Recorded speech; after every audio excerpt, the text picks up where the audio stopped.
Hello students, welcome to only IAS. Only IAS में आप सभी का स्वागत है। इसमें क्या करेंगे अपन इस वाली लेक्चर के अंदर इंटरनेशनल ग्रुप्स को पढ़ने की कोशिश करेंगे। इस लेक्चर के अंदर एक तो अपन ग्रुप पढ़ेंगे Commonwealth of Nations. Commonwealth Games होते हैं ना, वो वाला। एक यूरोपियन यूनियन बड़ा पॉपुलर है, Council of Europe. Eurasia Economic Union पढ़ेंगे, यूरोपियन फ्री ट्रेड एसोसिएशन पढ़ेंगे, नाटो पढ़ेंगे, North Atlantic Treaty Organization, G7 पढ़ेंगे, Group of Seven. Financial Action Task Force क्या होती है, पाकिस्तान का बाजा बाजा रहता है ना हर टाइम पे, सैंक्शन लग जाएंगे, सैंक्शन लग जाएंगे, तो ये होती क्या है। G20 पढ़ेंगे, Group of 20। Gulf council, gulf cooperation council पढ़ेंगे। ऑर्गेनाइजेशन ऑफ इस्लामिक कॉरपोरेशन, ये भी हमेशा न्यूज़ में रहती है, इसको भी पढ़ेंगे। फिर क्या पढ़ेंगे, OPEC, Organization of Petroleum Exporting Countries. फिर इंटरनेशनल एनर्जी एजेंसी पढ़ेंगे, इंटरनेशनल एनर्जी फोरम भी पढ़ेंगे, शंघाई कोऑपरेशन ऑर्गेनाइजेशन भी पढ़ेंगे, बड़ा इंपॉर्टेंट है। अस्काबाद एग्रीमेंट भी पढ़ेंगे, association of south east Asian Nations ASEAN पढ़ेंगे, ईस्ट एशिया समिट पढ़ेंगे, एशिया पैसिफिक इकोनॉमिक कोऑपरेशन पढ़ेंगे, Asia Pacific trade agreement Apta पढ़ेंगे, और ब्रिक्स पढ़ेंगे। तो देखो कितने मस्त नाम है, एपैक, आफ्टा, ब्रिक्स, फिर बिम्स्टेक भी पढ़ेंगे, है ना। मस्त मस्त नाम है, इन सबको पढ़ेंगे। अगला South Asia sub regional economic cooperation भी पढ़ेंगे। इसके बाद में अपन BBIN भी पढ़ेंगे, बांग्लादेश भूटान इंडिया नेपाल इनिशिएटिव। फिर क्या पढ़ेंगे, South Asian Association of Regional Cooperation, SAARC. Quad भी पढ़ेंगे, 4 कंट्रीज का मिलके क्वाड ग्रुप बनाया सिक्योरिटी के लेके, वो भी पढ़ेंगे। अगला क्या पढ़ेंगे, इंडिया अफ्रीका फोरम समिट पढ़ेंगे। TPP भी पढ़ेंगे, ट्रांस पैसिफिक पार्टनरशिप। देखो लिस्ट बना रहे हैं अपन अभी, Comprehensive and Progressive Trans Pacific Partnership भी पढ़ेंगे, TTIP पढ़ेंगे अपन। अगली चीज क्या पढ़ेंगे, RCEP, regional comprehensive economic partnership. फिर हम नाफ्टा पढ़ेंगे। उसके बाद में क्या पढ़ेंगे, US मैक्सिको कनाडा एग्रीमेंट। फिर मर्कोसर पढ़ेंगे, Organization of American State, International Solar Alliance, ये भी बड़ा इंपॉर्टेंट है। तो कितने सारे ऑर्गेनाइजेशन हो गए। अगला Asia Europe meeting.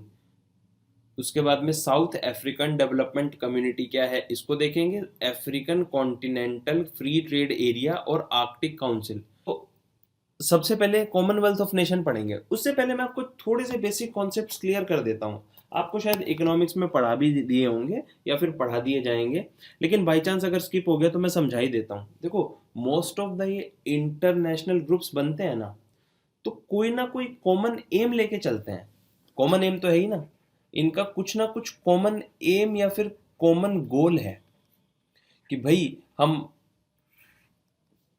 Social development के लिए साथ में आ रहे हैं, या फिर हम इकोनॉमी के लिए साथ में आ रहे हैं, सिक्योरिटी टाइज कर रहे हैं, या फिर हम ट्रेड एग्रीमेंट कर रहे हैं। तो मोस्ट ऑफ द टाइम क्या होता है, ट्रेड के लिए साथ में आते हैं, ट्रेड एग्रीमेंट। तो मैंने इसको स्लाइड्स में नहीं डाला है, तो मैं आपको बता देता हूं, इनको समझ लो। तो देखो, ट्रेड एग्रीमेंट होते हैं ना, वो किस तरह के, 4-5 टाइप के ट्रेड एग्रीमेंट्स होते हैं। जैसे एक होता है पार्शियल स्कोप एग्रीमेंट। ये क्या होता है, पार्शियल स्कोप एग्रीमेंट क्या होता है बच्चों। देखो, दो कंट्रीज के बीच में small number of goods trade करते हैं ना, छोटा मोटा ट्रेड करते हैं, small number of goods traded, ठीक। तो उसको बोलते हैं पार्शियल स्कोप एग्रीमेंट, है ना। बड़ी अच्छी बात। अगला क्या, अगला FTA। FTA का मतलब क्या होता है, फ्री ट्रेड एग्रीमेंट। ये फ्री ट्रेड एग्रीमेंट हो गया। ये क्या होता है, देखो सीधी सी बात है, फ्री ट्रेड एग्रीमेंट क्या होते हैं, जो मेंबर कंट्रीज होंगे ना, मान लो दो कंट्रीज के बीच में FTA साइन हुआ, फ्री ट्रेड का एग्रीमेंट साफ हुआ, साइन हुआ, तो मेंबर्स के बीच में क्या होगा, लोअर टैरिफ। एक हाथ दे एक हाथ ले भाई, मैं तेरे यहाँ पे कम टैक्स लगाऊंगा, तुम मेरे यहाँ पे कम टैक्स लगाना, ड्यूटी व्यूटी कम लगाएंगे तो बढ़िया काम रहेगा। और नॉन मेंबर्स होंगे ना, नॉन मेंबर्स पे क्या टैरिफ होएगा, भाई साहब रेगुलर टैरिफ होगा। होगा कि नहीं होगा, बिल्कुल होगा साहब। ये होता है। लेकिन all free trade agreements are not same. ये बात भी ध्यान रखनी चाहिए भाई। जैसे कि इंडिया और कोरिया में मान लो ट्रेड एग्रीमेंट है, तो वो अपने हिसाब से दोनों अपनी अपनी शर्तें रखेंगे। Let suppose Trans Pacific Partnership है, तो पैसिफिक के जो कंट्रीज हैं उनके बीच में कोई ट्रेड एग्रीमेंट है तो वो अपनी रेट रखेंगे, है ना। तो हम सबका अपना अपना फ्री ट्रेड एग्रीमेंट होता है, उस हिसाब से वो अपनी रेट रखते हैं। बड़ी अच्छी बात। तो ये दो तरह के ट्रेड एग्रीमेंट हो गए। अगला ट्रेड एग्रीमेंट, एक सेकंड मैं ना अपने इसको पेन टैब को पोजीशन पे ले आता हूँ, उससे फिर लिखना थोड़ा सा आसान हो जाएगा। नेक्स्ट, नेक्स्ट जो है जैसे उसको बोलते हैं कस्टम्स यूनियन, उसको बोलेंगे कस्टम्स यूनियन। वो क्या होगी, देखो ये भी एक तरह के फ्री ट्रेड एग्रीमेंट है in which member apply a common external tariff CET set for non members. बिल्कुल, मतलब फ्री ट्रेड एग्रीमेंट है, पांच लोगों ने, पांच कंट्रीज ने मिलकर अपना एक कस्टम यूनियन बनाया, तो बोले कि उनके अलावा अगर आप बाहर से ट्रेड करेंगे ना तो एक हम कॉमन अपना टैरिफ लगाएंगे। तो मान लो जैसे इंडिया, पाकिस्तान, बांग्लादेश और श्रीलंका ने अपना कस्टम यूनियन बनाया, तो सब लोग ये जो पांच की जो कस्टम यूनियन बनी है ना, ये सब लोग मिलके एक ही रेट लगाएंगे। अगर किसी बाहर दूसरे कंट्री से आप ट्रेड कर रहे हो तो एक कस्टम यूनियन बन गई, बड़ी अच्छी बात। इस तरह के इंटर गवर्नमेंटल ग्रुप होते हैं। तो ये टॉपिक है, यूजुअली इकोनॉमिक्स वगैरह में कई बार कवर करना भूल जाते हैं, तो एक आपकी थोड़ी अंडरस्टैंडिंग डेवलप हो जाए इसलिए मैं कवर करवा रहा हूँ। क्योंकि होता है ना, सारी चीजें इन प्लेस एक बार नहीं हो पाती हैं, तो ये दस्तूर भी है। इंटर गवर्नमेंटल वाला टॉपिक चल भी रहा है तो एक बार निकल भी जाए। अच्छा, अगला कॉमन मार्केट। अब इसमें क्या होगा, कस्टम कस्टम वस्टम कौन से डायरेक्ट और इनडायरेक्ट टैक्स हैं, तो कस्टम क्या होता है ये आपको प्रॉपरली इकोनॉमिक्स में कवर करवा ही दिया गया है, तो उसको मैं समझाऊंगा नहीं। Custom unions where factors of production can move freely among the members, amongst members, है कि नहीं। फैक्टर जो है ना, जैसे वेजीज हो गई और ये सब चीजें है ना, रॉ मटेरियल वगैरह, तो वो एक दूसरे में घुमा सकते हैं फ्रीली, तो वो कॉमन मार्केट हो गया। जैसे एग्जांपल एक पढ़ेंगे अपन, मरकोसर, मरकोसर है ना, इसको वहां पे देख लेंगे। अच्छा, अगला इकोनॉमिक यूनियन देख लेते हैं, जैसे यूरोपियन यूनियन बनी हुई है। European union, economic union, European union तो क्या है, ईयू इकोनॉमिक यूनियन भी है और मॉनेटरी यूनियन भी है। इसमें क्या है, कॉमन मार्केट तो है ही, where member countries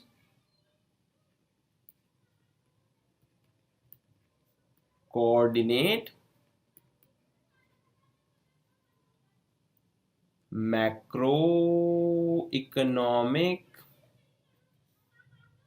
and exchange rate policies. ये अपना इकोनॉमिक यूनियन हो गया। एक जैसे मॉनेटरी यूनियन भी होता है, मॉनेटरी यूनियन भी होता है। अब इसमें क्या होता है, a currency union involves two और more states having sharing common currency without them necessary having any further उनका इंटीग्रेशन। तो कॉमन करेंसी वाला मॉनेटरी यूनियन हो गया, तो करेंसी कॉमन चलेगी। जैसे इंडिया, नेपाल कॉमन करेंसी चलती है, भूटान, ईस्ट कैरेबियन डॉलर, ये उलालाला वाले जो द्वीप समूह है, आइलैंड्स है, तो वो सब। तो इस तरह से करके के ट्रेड एग्रीमेंट करते हैं, तो इनसे बढ़िया इनका क्या बोलते हैं, एक ट्रेड यूनियन बन जाता है। अच्छा, जगह नहीं बची। एक होता है प्रेफरेंशियल ट्रेड एग्रीमेंट, पीटीए, वैसे ही बता देता हूं मैं। तो प्रेफरेंशियल प्रेफरेंशियल ट्रेड एग्रीमेंट, इसमें क्या होता है कि देखो, ये एक टाइप का ट्रेडिंग ब्लॉक होता है जो प्रेफरेंशियल एक्सेस कुछ अलग अलग प्रोडक्ट्स को कोई अलग अलग कंट्री से उनको प्रेफरेंशियल ट्रीटमेंट देने का काम करता है। This is done by reducing tariff but not by abolishing them completely. भाई तुमसे कम टैक्स लेंगे, तुमसे ज्यादा टैक्स लेंगे तो प्रेफरेंशियल ट्रीटमेंट किया जाएगा। जैसे इंडिया नेपाल है, बायलेटरल एग्रीमेंट है, तो भाई नेपाल कम डेवलप्ड है तो थोड़ा प्रेफरेंशियल ट्रीटमेंट करते हैं ना, किसी पर ज्यादा टैक्स लगाते हैं, नेपाल पर हम कम लगाएंगे। इंडिया अफगानिस्तान है उसी तरह से। तो इस तरह से करके ट्रेड एग्रीमेंट्स होते हैं। तो ये हल्का सा मेरे को कवर करना था, आपको एक थोड़ा सा आइडिया बन जाए, तो इनको लिख लेना और अपने हिसाब से थोड़ा सा इनको तैयार कर लेना। बड़ी अच्छी बात, आज पता नहीं मेरी स्पीड थोड़ी सी धीरे है, लेकिन अब इस स्पीड को अपन बढ़ाते हैं बढ़िया तरीके से। स्टार्ट कर देते हैं। पहला international grouping, Commonwealth of Nations. Commonwealth of Nations, ये ब्रिटेन की महारानी है, क्वीन एलिजाबेथ, बड़ी पॉपुलर रहती हैं, है ना, मीडिया के अंदर छाई रहती हैं। देखो एकदम मैंने बुढ़ापा आ चुका है लेकिन मैडम का रुबाब नहीं किया भाई, इंग्लैंड की महारानी ना है। चलो बड़ी अच्छी बात। कॉमनवेल्थ ऑफ नेशन, कॉमनवेल्थ मतलब कॉमन इन सब की वेल्थ, ये है क्या, डिटेल में चालू करते हैं। देखो 54 मेंबर स्टेट्स हैं इस ऑर्गेनाइजेशन के पार्ट, जो कि पहले ब्रिटिश एम्पायर का हिस्सा हुआ करते थे, उनकी टेरिटरी हुआ करते थे, उनकी कॉलोनीज हुआ करते थे।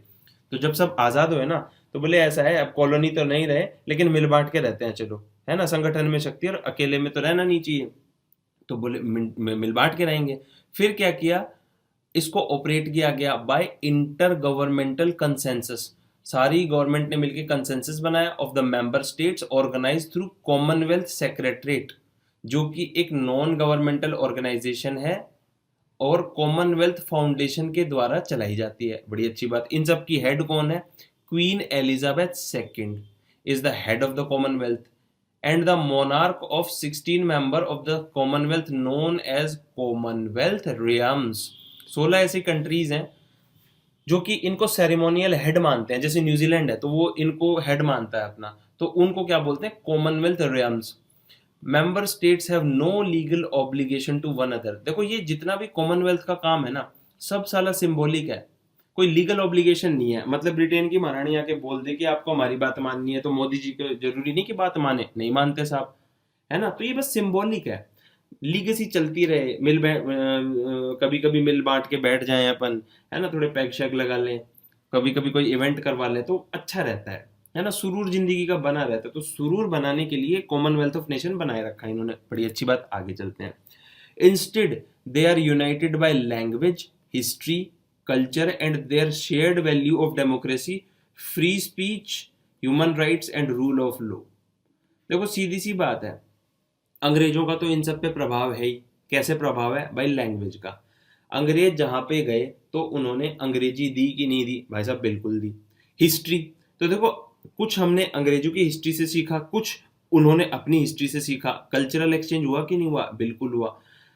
जितने भी लगभग जितने भी कॉलोनीज निकले हैं बाद में, तो भाई डेमोक्रेटिक ही तो बने हैं ना वो सारे, तो एक डेमोक्रेसी की वैल्यू आई है सबके अंदर।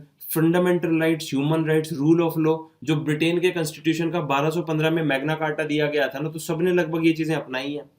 तो उससे भी दोनों सब जुड़े हुए हैं ना। और देखो अच्छी अच्छी चीजों के नाम पे सब जुड़ते हैं ना, तो लाइफ में आगे बढ़ने का मोटिवेशन बहुत ज्यादा मिलता है, और मिलना भी चाहिए, उससे फायदा भी मिलता है हमें जीवन में। तो बड़ी अच्छी बात। हर 2 साल के अंदर, every 2 year, member countries meet to discuss issues affecting the Commonwealth, और उसके लिए wider world at the Commonwealth heads of government meeting. हर 2 साल में इन सब कॉमनवेल्थ जो कंट्रीज के हेड्स होते हैं वो सब मिलके बैठ के बातें करते हैं। All members have an equal voice, सबकी इक्वल वॉइस है, रिगार्डलेस ऑफ देयर साइज और एन इकोनॉमी। तो ऐसा नहीं है इंडिया ज्यादा अमीर हो गया तो इंडिया सामने वाले को दबा देगा, नहीं, सबकी वॉइस बराबर है, इकोनॉमिक स्टेचर और रिगार्डलेस ऑफ देयर साइज। बड़ी अच्छी बात, होना भी यही चाहिए, सबको बराबरी से ट्रीट किया जाता है। आगे चलते हैं।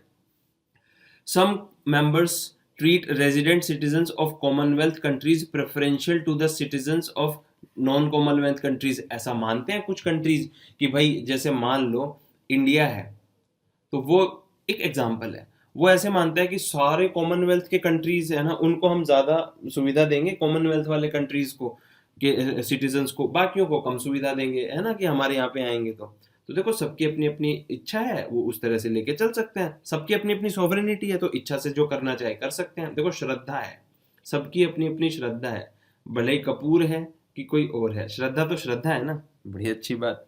आगे चलते हैं। Britain and several members, mostly in the Caribbean, grant right to the vote to Commonwealth citizens who reside in those countries. बहुत बढ़िया। Britain and several others, mostly in the Caribbean, grant right to vote in Commonwealth citizens who reside in those countries.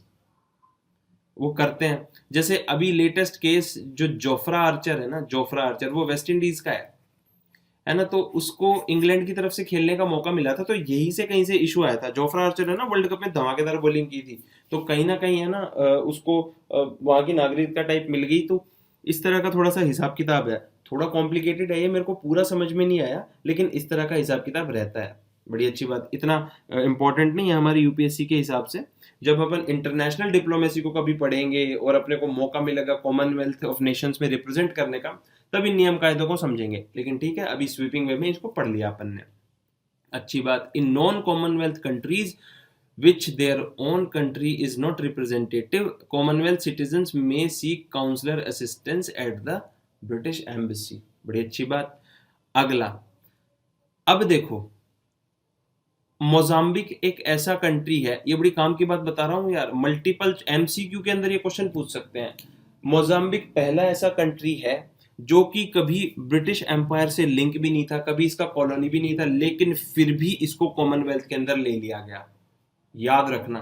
तो अगर ये ऐसे statement बना के question पूछे ना कि सारे ब्रिटिश कॉलोनीज ही कॉमनवेल्थ का पार्ट है, नहीं, उसके बाहर के भी दो कंट्रीज को लिया गया है, एक तो मोजाम्बिक, अब दूसरा कौन सा है, रवांडा दूसरा बन गया 2009 में।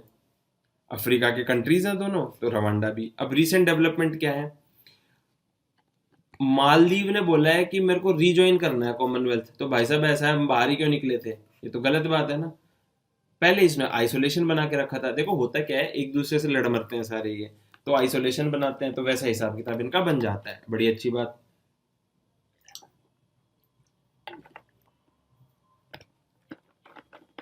यमीन जो वहां के प्रेसिडेंट थे ना मालदीव के, तो उस टाइम पे बड़ा टर्मोइल चल रहा था। क्यों? क्योंकि देख उस टाइम पे ह्यूमन राइट्स का हनन हो रहा था। तो देखो सीधी सी बात है, किसी की आप बुराई करोगे ना तो आपको पसंद नहीं करेगा, ठीक है। तो वो बोले कि हम कॉमनवेल्थ में आएंगे ही नहीं, तो उन्होंने अपने आप को कॉमनवेल्थ से बाहर कर लिया। अब यमीन की, अब्दुल्ला यमीन की सरकार गई। अब सरकार गई तो इब्राहिम मोहम्मद सोलेह आ गए, तो बोले कि नहीं नहीं नहीं, हमने गलती कर दी, हमको रीएडमिट करो। बड़ी अच्छी बात, कर लेंगे। आगे चलते हैं। ये कॉमनवेल्थ के जो 54 कंट्रीज हैं, इनका लोकेशन देख लो, तो कनाडा है इसमें, यूएस नहीं है, यूएस ने नहीं आना पसंद किया। ये कैरेबियन आइलैंड्स हैं, इंग्लैंड है, साउथ अफ्रीका, जिम्बाब्वे, नामीबिया वगैरह सभी, रवांडा वांडा सब हैं ही इसके अंदर, मोजाम्बिक, इंडिया, पाकिस्तान, बांग्लादेश, श्रीलंका सब है ही, है ना, मलेशिया भी है, Papua New Guinea, New Zealand, Australia, तो ये सब कंट्रीज हैं। इनकी लोकेशंस देखो, सीधी सी बात है, लोकेशन देखना और लोकेशन समझना इज मोर इम्पोर्टेंट। देखो कोई भी ऐसी आपको इंटरनेशनल ऑर्गेनाइजेशन बताई जाए ना, तो उनके कंट्रीज को एक बार आप अपनी एटलस से जरूर मैच कर लिया करो।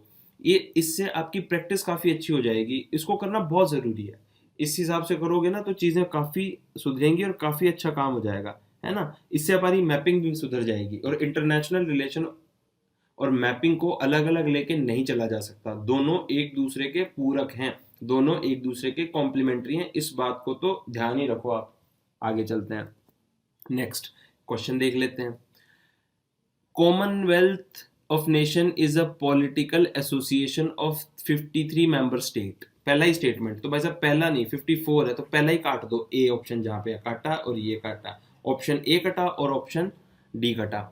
In 2017, Maldives pulled out of Commonwealth amid mounting criticism of human records.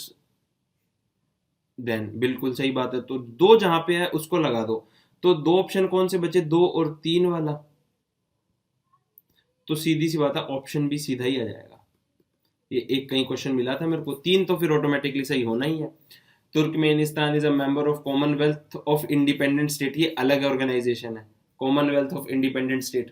देखो कॉमनवेल्थ का मतलब अलग होता है, कॉमनवेल्थ हमारी वेल्थ कॉमन है ना, और कॉमनवेल्थ ऑफ नेशन ब्रिटिश वाला है, तो ये अलग टाइप की ऑर्गेनाइजेशन है। ऐसे तो चिद्दी पिद्दी दुनिया भर की ऑर्गेनाइजेशंस बनी हुई है, लेकिन लॉजिक लगा के एक क्वेश्चन को एलिमिनेट करके और एक ऑप्शन को हमें पता था, इससे करके ऑप्शन सॉल्व हो गया ना, तो ये अच्छा क्वेश्चन मुझे कहीं से मिल गया था, मैंने इसको डाल दिया इसमें, बड़ी अच्छी बात। आगे चलते हैं। नेक्स्ट, आज अपन पढ़ेंगे तसल्ली से। पता नहीं मेरे को भाग भाग के पढ़ाने का मन भी नहीं है आज, अब मैं तसल्ली से पढ़ाना चाहता हूँ, तो पढ़ते जाओ आज। और ये टॉपिक भी बहुत बड़ा है ना, 190 स्लाइड्स का टॉपिक है पूरा, है ना, तो 15 पे पहुंचे हैं अपन, तो इसी तरह से पढ़ेंगे अपन इसको, है ना, तो भागने की आवश्यकता भी नहीं है, जल्दी जल्दी करवा के भी क्या कर लेंगे। तो यूरोपियन यूनियन बड़ी इंपॉर्टेंट, इकोनॉमिक यूनियन है, मॉनेटरी यूनियन भी है, कॉमन करेंसी भी चलती है, तो कई इसमें एस्पेक्ट्स अपने को देखने को भी मिलेंगे। तो इसमें क्या है, 27 मेंबर स्टेट्स हैं, और ये सब यूरोप वाले स्टेट्स हैं। पहले 28 थे, ब्रिटेन का एग्जिट हो गया जिसको बोलते हैं ब्रेग्जिट, है ना, 2 साल पहले न्यूज में था काफी, और फिर इसको वोट भी कर दिया, तो ब्रिटेन बाहर भी निकल गया, तो ब्रेग्जिट हो गया, है ना। तो अब इस यूरोपियन यूनियन के अंदर 27 स्टेट बचे हैं, बड़ी अच्छी बात। अब इसको अपन प्रॉपरली कवर अप कर लेते हैं, क्या है देखो, मैकेस्ट्रिस ट्रीटी हुई थी 93 के अंदर, जिससे कि यूरोपियन यूनियन बना। और एक और कंसेप्ट हुआ क्या, कि अब जो है आप लोग अपनी इंडिविजुअल आइडेंटिटी को छोड़ के एक यूरोपियन आइडेंटिटी भी लेके चलोगे, मतलब आपको एक यूरोपियन ट्रीटी भी, मतलब यूरोपियन सिटीजनशिप भी दी जाएगी, है ना। तो ये भी एक बड़ी अच्छी चीज थी। ये मैचेस्ट्रिस ट्रीटी कहां पे हुई थी, ये एक शहर है जो नीदरलैंड के अंदर पड़ता है ना। तो 1993 के अंदर यूरोपियन यूनियन का उदय हुआ, बड़ी अच्छी बात। The major amendment of the constitutional basis for EU, treaty of Lisbon came into force in 2009। देखो सीधी सी बात है, 1993 में बन गया, बड़ी अच्छी बात, बन गया तो बन गया, लेकिन इसके अंदर कुछ उमूल चुलूल बदलाव किए गए, ठीक है, इसके अंदर अमेंडमेंट लाया गया। तो वो अमेंडमेंट जब लाया गया ना, तो क्या किया गया था, एक ट्रीटी ऑफ लिस्बन भी आई थी। ट्रीटी ऑफ लिस्बन क्या है भाई साहब, ट्रीटी ऑफ लिस्बन जो है, लिस्बन एक शहर है पोर्टुगल का, पोर्टुगल की राजधानी है ना, तो वहां पर ये ट्रीटी की गई, तो इसको भी अपन को ध्यान में रखना है। तो लोकेशन पूछ सकता है, और ट्रीटी ऑफ लिस्बन किससे रिलेटेड है ये भी पूछा जा सकता है, तो इसको अपन को समझना चाहिए, बड़ी अच्छी बात। The European Union has developed an integral, याद रखना इसको, integral single market through standardise system of laws that applies in all member state, बिल्कुल इंटीग्रेट कर दिया। देखो सीधी सी बात है, आपके दिमाग में चल रहा होगा कि सर ये है ना, यूरोपियन यूनियन क्यों बनाए, मतलब ऐसी जरूरत ही क्या पड़ गई। तो देखो सीधी सी बात है, एक चीज का ध्यान में ये रखना चाहिए,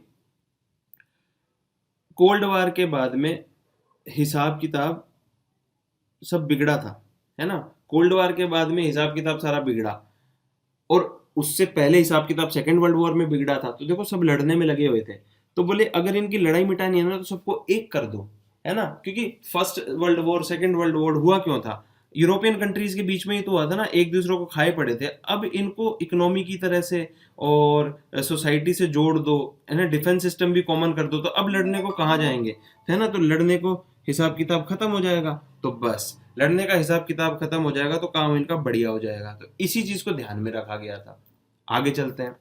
next, the union reached its current size 28 जब क्रोएशिया को इसमें एंटर किया गया था, लेकिन ब्रेक्जिट के बाद में फिर से 27 मेंबर बन गए, बड़ी बात। European Union policies aim to ensure the free movement of people, मतलब यूरोपियन यूनियन ये चाहता है कि आपको अपना वीजा वीजा पासपोर्ट वासपोर्ट दिखाने की जरूरत नहीं है, फ्री घूमो आप तो ऐसा है, यूरोप में कहीं घूमना हो ना तो पेरिस चले जाओ, है ना, पेरिस पे उतर जाओ और पूरा यूरोप घूम के आ जाना, बड़ी अच्छी बात। गुड्स और सर्विसेज को घुमाओ, है ना, कैपिटल अपनी घुमा सकते हो उनके इंटरनल मार्केट में। Enact legislation in justice and home affairs and maintain common policies on trade, agriculture, fisheries and regional development, तो ये तो बड़ी अच्छी चीज है। मेरे को क्या लगता है इस टाइप का सिस्टम ना अपने इंडियन सब कॉन्टिनेंट में भी होना चाहिए।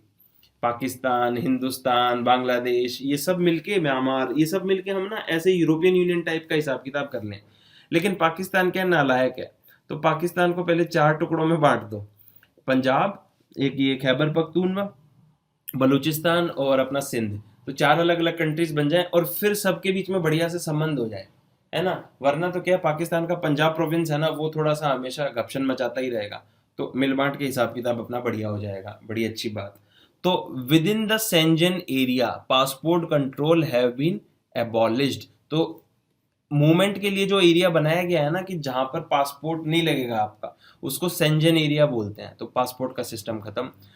अ monetary union has been established within union but lack common physical union. बिल्कुल इस चीज को ध्यान में रखना है अपने को। कॉमन करेंसी तो चलेगी यूरो, कॉमन करेंसी चलेगी यूरो, लेकिन फिजिकल यूनियन कॉमन नहीं है। मतलब मॉनेटरी पॉलिसी जो लगेगी ना, वो हर कंट्री की अपनी अपनी अलग अलग होगी। तो पता नहीं है वो किस तरह से क्या मैनेज कर रहे हैं, लेकिन बड़ी अच्छी बात, इसको मैनेज किया जा रहा है, अच्छे से वो उसको कर रहे हैं।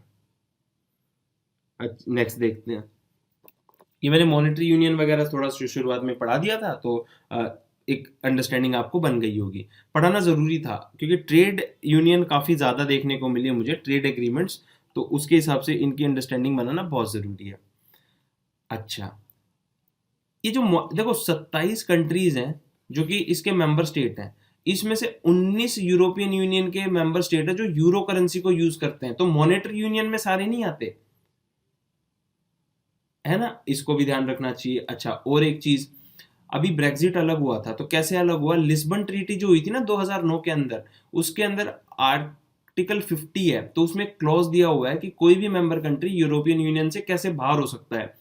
तो कोई पूछे आपसे कि इंग्लैंड जो ब्रिटेन है, ब्रेग्जिट हुआ था, कैसे हुआ था, तो बोले लिस्बन ट्रीटी का आर्टिकल 50 है ना, उसके हिसाब से हुआ था। बड़ी अच्छी बात, तो यही चीज इसको लिखी हुई है। जून 2016 में रेफरेंडम हुआ था। अच्छा, यूरोपियन यूनियन मिलके दुनिया की सबसे लार्जेस्ट इकोनॉमी है, अच्छी बात। EU has common foreign and security policies, मतलब इनकी फॉरेन पॉलिसी और सिक्योरिटी पॉलिसी कॉमन है। Developing a coordinated external relation and defence, इनका एक कॉमन इन्होंने चीजें बना ली हैं, कोऑर्डिनेटेड एक्सटर्नल रिलेशन और डिफेंस। तो देखो धीरे धीरे ये एक होते जा रहे हैं, इनसे झगड़े की गुंजाइश खत्म हो जाएगी। इंडिया पाकिस्तान के और सब कॉन्टिनेंट के झगड़े भी खत्म करने हैं ना, तो हमें भी एक होना पड़ेगा। इंपॉर्टेंट भी है ये, है ना। वरना क्या है, फालतू में रिलीजन वगैरह के हिसाब से और गलत चीज़ों के हिसाब से अपन लड़ते रहेंगे, जो कि चीज़ें अच्छी नहीं होंगी। लेकिन इनके बीच में एक ही है ना, इनका एजुकेशनल डेवलपमेंट काफ़ी हो चुका है। लिटरली जो डेमोक्रेटिक इथॉस और डेमोक्रेटिक वैल्यूज है ना, इनकी काफ़ी हाइप पे आ चुकी हैं। जैसे पीपल्स ऑम्बुड्समैन है, जन लोकपाल का कॉन्सेप्ट 1810 में आ चुका था स्कैंडिनेवियन कंट्रीज में, तो अपना देखो कितना पीछे चल रहा है, मतलब डेवलपमेंट के हिसाब से। और लिटरली इंटरनल डेवलपमेंट जो बोल सकते हैं, प्रॉपर जो ह्यूमन डेवलपमेंट है ना, सोशियो इकोनॉमिक पॉलिटिकल एजुकेशनल, उसमें अपन इनसे 150 साल पीछे हैं। तो लगेगा अपने को भी समय, लेकिन धीरे धीरे अपना भी हिसाब किताब सुधरेगा, अपना टाइम आएगा। बड़ी अच्छी बात, आगे चलते हैं। अब यूरोपियन यूनियन के मेंबर्स देख लो, ये धरती है, धरती गोल है, तो गोल धरती के अंदर EU। तो कौन कौन इसके मेंबर्स हैं? देखो मेंबर्स को देख लेना बहुत जरूरी है, क्योंकि कई बार क्वेश्चन 90s के अंदर क्वेश्चन पूछे गए थे, वो क्वेश्चंस मुझे मिले नहीं, है ना, तो इसलिए मैं इनको इंक्लूड भी नहीं कर पाया, क्योंकि मैंने बहुत ढूंढा, पता नहीं कौन सी साल में आया था। तो उसमें ये था कि सारे कंट्रीज में ये पूछा था कि स्विट्जरलैंड इसका पार्ट है कि नहीं है, तो स्विट्जरलैंड उसका पार्ट नहीं है। तो हमें ये भी देखना बहुत ज़रूरी है कि कौन से इसके पार्ट हैं। इससे क्या होगा, एटलीस्ट हमारा यूरोप का मैप कवर हो जाएगा। तो पहला एक देख लेते हैं, ऑस्ट्रिया है जिसकी कैपिटल है वियना, बड़ी अच्छी बात। बेल्जियम ब्रसेल्स उसकी कैपिटल है। बुल्गारिया जिसकी कैपिटल सोफिया। अब साथ में क्या करो, पहले ही बोल रहा हूँ, वीडियो को पॉज करो, अपनी एटलस लेके आओ, एक एक करके देखते जाओ, है ना, मतलब मैपिंग करते जाओ। ऑस्ट्रिया को देख लो, बेल्जियम को देख लो, बुल्गारिया को देख लो, फिर क्रोएशिया को देख लो जिसकी कैपिटल है जैग्रेब। साइप्रस निसोकिया निकोसिया। चेक रिपब्लिक पराग्वे। प्राग प्राग, ये रॉकस्टार मूवी के अंदर वो जो एक्ट्रेस चली जाती है ना, तो प्राग में चली जाती है ना, वो कॉन्सर्ट हो रहा होता है। अगली डेनमार्क, डेनमार्क की कैपिटल कोपनहेगन, बहुत जबरदस्त डेवलप्ड सिटी है ये। इसका कोपनहेगन मॉडल जो है ना दूध वाला, मिल्क प्रोडक्ट्स का, तो बहुत फेमस है, वो ज्योग्राफी वाले स्टूडेंट्स पढ़ते हैं। उसके बाद में एस्टोनिया जिसकी कैपिटल है टैलिन, फिनलैंड में हेलेंस्की, फिनलैंड की कैपिटल हेलेंस्की है, बड़ा अच्छा शहर है ये भी। अच्छा, फिनलैंड की फिर से ले आया मैं। अच्छा, उसके बाद में फ्रांस, फ्रांस की पेरिस। ये लिस्ट मैंने विकिपीडिया से निकाल ली है, सारी चीज़ें गलत नहीं होती लेकिन काफ़ी विकिपीडिया में गलत भी हो जाती हैं चीज़ें। जर्मनी है इसका मेंबर जिसकी कैपिटल बर्लिन, फिर ग्रीस जिसकी कैपिटल एथेंस, हंगरी बुडापेस्ट, पहले ना बचपन में मैं पढ़ता था बूढ़ापेस्ट, कोई बात नहीं, आयरलैंड जिसकी कैपिटल है डबलिन, इटली रोम, है ना, जूलियस सीजर, लातविया, लातविया या फिर लातविया जिसकी कैपिटल है रीगा, लिथुआनिया विनियस, लग्जमबर्ग की लग्जमबर्ग सिटी, छोटा सा शहर है, 600 2,586 किलोमीटर स्क्वायर, मतलब दिल्ली का लगभग लगभग क्या बोलूँ मैं, 1.66%, 1.6 टाइम्स दिल्ली का, वो छोटा सा कंट्री है, लगभग सिटी कंट्री मान लो। आगे चलते हैं, माल्टा, मेडिटेरेनियन रीजन में पड़ता है ये, है ना, द्वीप है, इसकी वेलेटा कैपिटल है, नीदरलैंड एम्स्टर्डम, जब आईएएस में सिलेक्शन हो जाना तो एम्स्टर्डम घूमने जाना, बहुत अच्छी जगह है। उसके बाद में पोलैंड जिसकी कैपिटल है वर्साओ, ये जो भाई है ना, अपने भाई गए थे किसको, नवाज भाई को ढूंढने के लिए, किक के अंदर, किक मूवी के अंदर, है ना, तो वो वर्साओ में ही गए थे। एक बार मैं, नहीं नहीं वो वाला डायलॉग तो उसमें नहीं था, एक बार मैं कमिटमेंट कर दूं तो अपने आप की भी नहीं सुनता, पता नहीं उनका किक मूवी के अंदर कोई दूसरा डायलॉग था, लेट मी थिंक कौन सा तो था। Hmm, हाँ, पता नहीं, उसमें ये था कि मैं 15 मिनट तक सांस रोक सकता हूँ, तो फिर लास्ट में सलमान खान बोलता है कि तू 15 मिनट तक सांस रोक सकता है तो सोच के देख कि मैं कितना रोक सकता हूँ। भाई सलमान खान तो सलमान खान है, सलमान खान किसी से पिट थोड़ी सकता है। अगर सलमान खान को कोई दूसरा एक्टर आके पीट रहा है या फिर विलन पीट रहा है तो समझ लो कि मैच फिक्सिंग है ना, और भाई तो भाई है। चलो बड़ी अच्छी बात। उसके बाद में पोर्टुगाल, तो पोर्टुगाल की कैपिटल लिस्बन, फिर रोमानिया, रोमानिया की बुखारेस्ट, स्लोवाकिया ब्रातिस्लावा, ब्राती ब्रातिस्लावा, ब्रातिस्लावा, फिर है स्लोवेनिया, स्लोवेनिया की लुजबाना, स्पेन की मैड्रिड, वर्ल्ड कप जीता था ना, फिर स्वीडन की स्टॉकहोम, स्टॉकहोम में जाके आना यार, बड़ी मस्त जगह है। तो सिविल्स में सिलेक्शन हो जाए ना तो सब जगह घूमने का मौका मिलेगा खुद से, बड़ी अच्छी बात। अच्छा, the membership of European Union entails a partial delegation of sovereignty to the institution in return for the representation within those institution, a practice of often referred as pooling of sovereignty। देखो आप European union के member बन गए तो अब आप fully sovereign नहीं रहे, कुछ ना कुछ काम आपको यूरोपियन यूनियन के हिसाब से करना पड़ेगा, तो उस चीज को बोलते हैं पूलिंग ऑफ सॉवरेनिटी, मतलब सब लोग अपनी अपनी संप्रभुता को इकट्ठा करके पूल कर रहे हैं। तो ये एक उनका अपना एक कॉन्सेप्ट है ना, क्योंकि देखो सीधी सी बात है, किसी यूनियन के अंदर आए हो, है ना, किसी यूनियन के अंदर आए हो, किसी एग्रीमेंट के तहत आए हो, तो सब कुछ आपका नहीं रह जाता, आपको दूसरे वाले इंसान के साथ भी चलना पड़ेगा। इसका जीता जाता उदाहरण क्या है, शादी। भाई साहब आप मैरिड हो गए तो इसका मतलब ये थोड़ी कि आपकी मनमानी चलेगी, अब पता है क्या चलेगा, अब तो भाई थोड़ी आपकी चलेगी और थोड़ी हमारी चलेगी, है ना, दोनों हिसाब किताब चलेंगे तभी जाके जुगाड़ बनेगा, बड़ी अच्छी बात।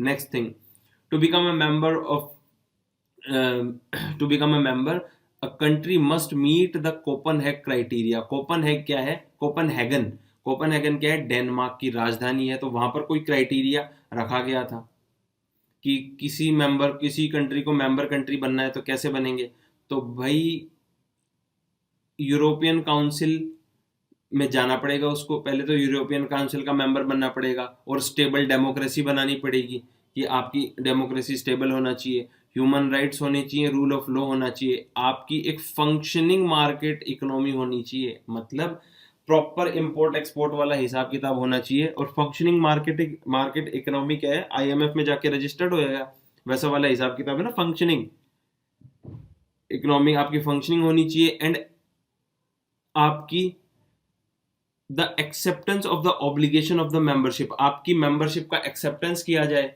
यूरोपियन यूनियन के लॉ के हिसाब से, तो इन सब चीजों के आधार पर ही आपको यूरोपियन यूनियन का मेंबर बनाया जाएगा। तो देखा जाए तो उस कंट्री का हिसाब किताब बढ़िया होना चाहिए, तभी आप ईयू के मेंबर बनोगे। बड़ी अच्छी बात। आगे चलते हैं। अब ईयू का मेंबर बनना है तो कैसे बनना है? इन क्राइटेरियाज को फॉलो करके ही तो बनना है। तो बस इन क्राइटेरिया को ध्यान में रखते हुए कुछ एक कंट्रीज ने अपना एप्लीकेशन डाल दिया है कि भाई साहब हमको एंट्री चाहिए। जैसे आपने यूपीएससी के लिए एंट्री डाल दी है ना कि हमको तो यूपीएससी में बैठना है, आईएएस बनना है, तो हमको आप मौका दो।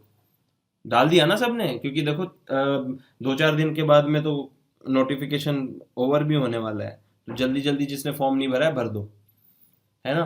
तो अब कैंडिडेट कंट्रीज कौन कौन है? The countries are in the process of transposing or integrating EU legislation into national law. वो हैं एक तो Albania, Montenegro, north Macedonia, Serbia और टर्की। ये 6 कंट्रीज हैं। देखो टर्की भी इसका मेंबर बनना चाहता है।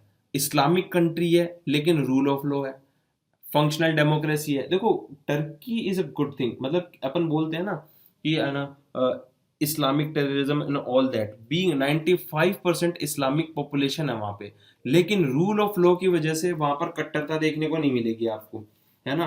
वो सब चीजें नहीं है। तो डिपेंड करता है, देखो किसी भी रिलीजन का पॉलिटिसाइजेशन करोगे ना, उसके धर्म का राजनीतिकीकरण करोगे और नेशन को फर्स्ट नहीं रखोगे, आप अपने पैरोकियल इंटरेस्ट को फर्स्ट रखोगे, तो भाई साहब कोई भी रिलीजन हो बर्बाद हो जाएगा देश। टर्की इतना बढ़िया एग्जाम्पल है। बोलते हैं ना अपन कि इस्लामिक नेशन खराब है, इस्लामिक नेशन के नाम पे तो केवल ये पाकिस्तान ही खराब है। और पाकिस्तान भी क्या है, स्यूडो आइडेंटिटी लेके चल रहा है अपनी, है ना। मतलब एक कायदे वाला कंट्री नहीं है, इसलिए बर्बाद है। और उस वजह से एक पर्टिकुलर रिलीजन को बहुत बढ़िया तरीके से बर्बाद करने का उसने काम किया है और वर्ल्ड पीस को भी खराब करने का उसने काम किया है। टर्की भी एक एग्जाम्पल है ना उसके सामने, वो भी तो कितना बढ़िया से चल रहा है। तो चलो ठीक है। अच्छा, इसके पोटेंशियल कैंडिडेट कौन से हैं जो कि बाद में अब अप्लाई कर सकते हैं? चाहते तो हैं लेकिन धीरे धीरे ये इसके लायक होते जा रहे हैं। तो जैसे एक कंट्री है बोस्निया हेर्जोगोविना और कोसोवो, तो ये भी इसके पोटेंशियल कैंडिडेट है यूरोपियन यूनियन का हिस्सा बनने के लिए। बड़ी अच्छी बात। नेक्स्ट देख लेते हैं। कोसोवोज इंडिपेंडेंस फ्रॉम सर्बिया 2008 में is not recognised by EU member state. Serbia से एक टेरिटरी अलग हो गई थी जिसको बोलते हैं कोसोवो, लेकिन यूरोपियन यूनियन के मेंबर कंट्रीज ने इस चीज को रिकॉग्नाइज नहीं किया। अब इनके इंटरनल पॉलिटिकल रीजंस हो सकते हैं, होते ही हैं, लॉबिंग इनकी होती है, लेकिन हमको तो ये देखना है कि कोसोवो सर्बिया से 2008 में अलग हुआ था, इसको रिकॉग्नाइज EU member countries ने नहीं किया। The 4 countries are not EU members have partly committed to EU economy and regulations। 4 country ऐसे हैं जो EU के मेंबर भी नहीं है लेकिन इकोनॉमी में उस तरह से हिस्सा लेते हैं, जैसे कि आइसलैंड, लिचसन, नॉर्वे।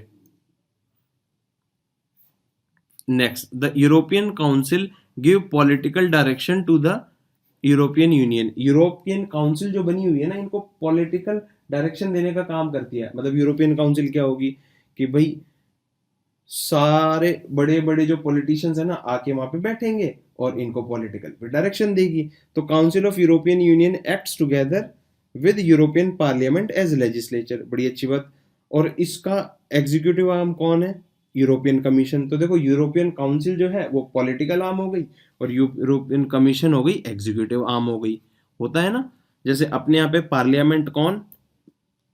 लेजिस्लेटिव आर्म हो गई, और जो काउंसिल ऑफ मिनिस्टर है एग्जीक्यूटिव आर्म हो गई। तो मिल बांट के दोनों काम कर लेंगे, इसी तरह से व्यवस्था जमती है और इन्होंने जमा रखी है। बड़ी अच्छी बात। तो आज की क्लास को वाइंड अप करते हैं। आई होप कि आप बहुत मेहनत करते रहेंगे, फोड़ू तरीके से करते रहो।